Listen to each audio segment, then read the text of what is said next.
Inilah kawasan desa Pangkalan Gondai di Kecamatan Langgam, Kabupaten Pelalawan. Desa ini masuk dalam kawasan Tesonilo sejak diteken surat keputusan nomor 633 tahun 2009 tentang perluasan kawasan. Berdasarkan SK ini pula, luas taman nasional bertambah 44.942 hektar menjadi 83.068 hektar. Perluasan ini adalah bekas wilayah konsesi PT Nanjak Makmur. Di kawasan ini juga tinggal ratusan kepala keluarga, termasuk masyarakat asli yang disebut-sebut sebagai pemangku adat setempat, yaitu suku Palabi. Keberadaan masyarakat asli inilah yang disebut-sebut sebagai salah satu pemicu meraknya perambahan di kawasan Teso. Para pemangku adat atau biasa disebut dengan istilah batin menjual lahannya kepada pihak luar. Menurut data tim realitas, pemangku adat ini telah melego lahan lebih dari 9.000 hektar. Meski mafhum wilayahnya masuk dalam kawasan konservasi, nyatanya toh para batin tetap menjual lahannya. Itu pola 21 itu deh. Itu orang-orang kita dari Jawa, ada juga yang dari Marga.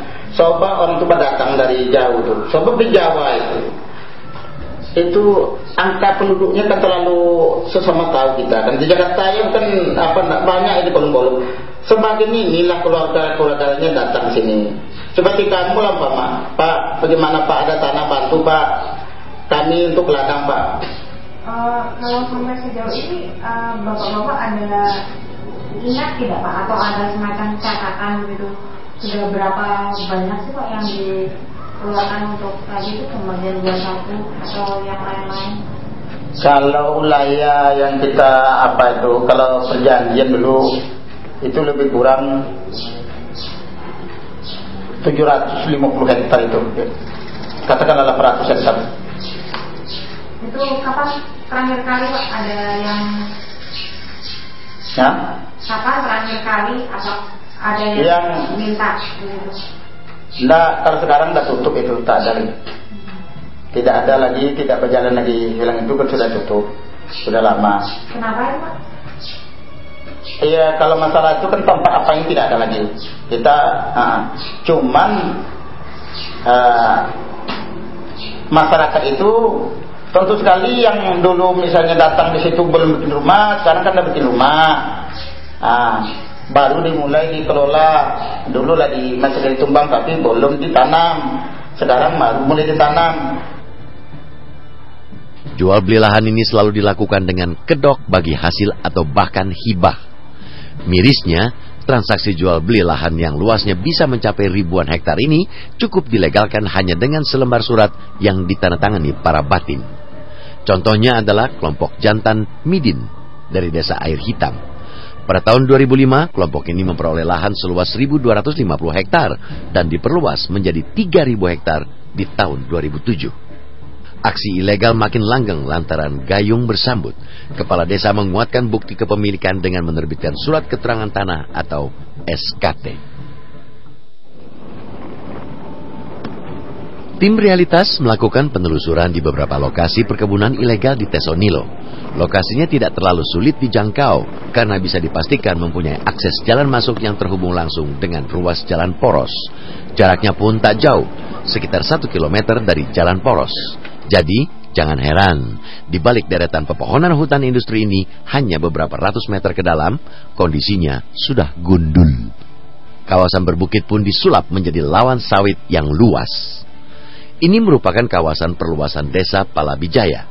Ini artinya warga pendatang di sini memperoleh lahannya dari sang batin Palabi. Di lokasi ini, lahan dikapling-kapling untuk beberapa kelompok. Di kawasan ini terhampar tegakan sawit yang baru berumur 1 hingga 2 tahun. Selebihnya hanya tertutup bekas tegakan pohon yang sudah lama mati. Memang yang meladang di situ jangan salah kaprah. Ada pertanyaan, kenapa anak kemenakan Pak Batin tidak dilibatkan untuk meladang di situ? Itu dilibatkan. Sebab kenapa?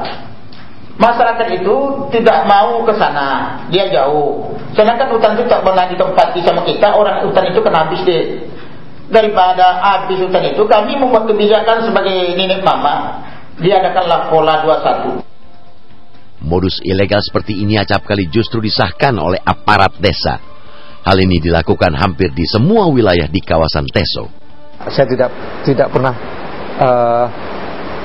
tahu, tidak pernah berhubungan untuk mendatangkan itu gitu. Jadi saya tidak tahu. Yang jelas sekarang itu jadi warga kami. Datangnya dari mana saya nggak tahu. Yang jelas kami data untuk kita berikan KTP-nya, KK-nya, hak-hak yang lain. Semasih dia memang ada syarat-syarat lengkapnya. Karena itu bagaimanapun warga negara Indonesia, gitu kan. Tidak hanya diambil hak suaranya saja, tetapi hak-hak yang lain dia dibengkalaikan itu kan, Bu. Itu. Di kawasan Lubuk Kembang Bunga juga beroperasi koperasi Tani Bahagia dengan skema kredit permodalan. Koperasi yang berafiliasi dengan PT Inti Indosawit Subur ini mengendalikan lahan seluas 1.870 hektar di dalam kawasan TNTN. Lahan tersebar di 4 desa yaitu Air Hitam, Lubuk Kembang Bunga, Kampung Baru, dan Lubuk Batu Tinggal. Perusahaan berarti kan CV atau PT, ya kan? Setahu saya nggak ada yang ada CV, ada PT yang berbadan hukum, saya pikir tidak ada. Itu murni ya masyarakat lah. Kalaupun ada satu masyarakat yang memiliki sampai 20-50 hektar, itu kan tetap masyarakat, bukan atas nama perusahaan, bukan atas nama CV atau PT. Atas nama koperasi seperti itu dengan ada mekanisme kredit Belum ada juga, setahu kami belum ada. Untuk Lubuk Kembang Bunga ada sistem KPPA Pak?